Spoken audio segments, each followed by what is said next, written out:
Oh,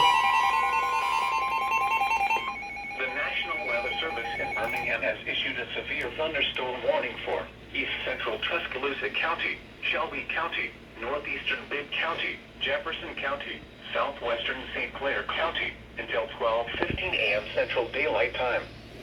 At 11:11 p.m. Central Daylight Time, severe thunderstorms were located along a line extending from near Clinton to near Ross Ridge to Burnett, moving southeast at 40 miles per hour.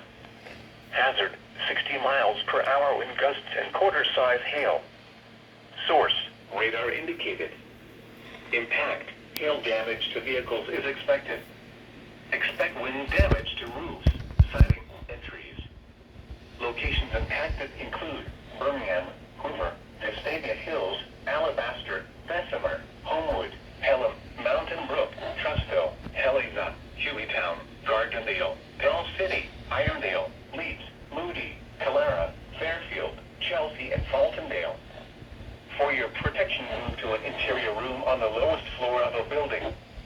Repeating, a severe thunderstorm warning has been issued until 12:15 a.m. Central Daylight Time Monday for the following counties in Alabama: Bibb, Jefferson, Shelby. oh, it's for my county.